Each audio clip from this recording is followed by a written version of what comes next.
ಮುಂಚೆ ಜೀವನ ಎಷ್ಟು ಸಿಂಪಲ್ ಆಗಿತ್ತಲ್ಲ. ಚಿಕ್ಕ ವಯಸ್ಸಲ್ಲಿ ಇರ್ಬೇಕಂದ್ರೆ ಅಮ್ಮ ಎಲ್ಲ ಮಾಡಿಟ್ಟವರು, ಎದೊಳೋದು, ತಿನ್ನೋದು, ಸ್ಕೂಲ್ಗೆ ಹೋಗೋದು, ಬರೋದು, ಆಟ ಆಡೋದು, ಇಷ್ಟೇ ಜೀವನ ಆಗಿತ್ತು.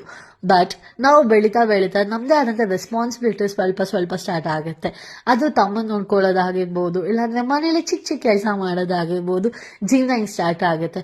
ಬಟ್ ಪ್ರತಿಯೊಂದು ಸ್ಟೇಜಲ್ಲೂ ನಾನು ನಮ್ಮ ಅಮ್ಮನ ನೆನ್ಸ್ಕೊತೀನಿ. ನಮ್ಮಮ್ಮ ಸಿಂಗಲ್ ಪ್ಯಾರೆಂಟ್ ಆಗಿದ್ರು ಪ್ರತಿ ಕ್ಷಣ ತನ್ನ ಮಕ್ಳಿಗೋಸ್ಕರ ತನ್ನ ಕಷ್ಟ ಸುಖನೆಲ್ಲ ಸೈಡಲ್ಲಿ ಇಟ್ಬಿಟ್ಟು ತನ್ನ ಮಕ್ಳು ಏನೇ ಕೇಳಿದ್ರು, ಅದು ಎಷ್ಟೇ ಕಷ್ಟ ಆದ್ರೂ ಯಾವುದಕ್ಕೂ ಇಲ್ಲ ಅಂದ್ರೆ ನನಗೆ ಪ್ರತಿ ಕ್ಷಣ ಓಡಾಡ್ತಿದ್ರು ನಮ್ಮಮ್ಮ. ನನಗೆ ಸಮ್ಟೈಮ್ಸ್ ಶಾಕ್ ಆಗುತ್ತೆ ಅವ್ರನ್ನ ನೋಡಿದಾಗ. ಮುಂದಕ್ಕೆ ನನಗೂ ನನ್ನದೇ ಆದಂಥ ಕುಟುಂಬ ಇರ್ಬೋದು, ಬಟ್ ನಾನು ನನ್ನ ಕುಟುಂಬನ ನಮ್ಮಮ್ಮನಷ್ಟೇ ಸ್ಟ್ರಾಂಗ್ ಆಗಿ ನಿಭಾಯಿಸ್ತೀನ, ಅವರಷ್ಟೇ ನಾನು ಎಲ್ಲಾನು ನಿಭಾಯಿಸ್ಕೊಂಡು ಹೋಗ್ತೀನಿ ಅಂತ ನಂಗೆ ಯಾವಾಗಲೂ ಡೌಟ್ ಆಗುತ್ತೆ.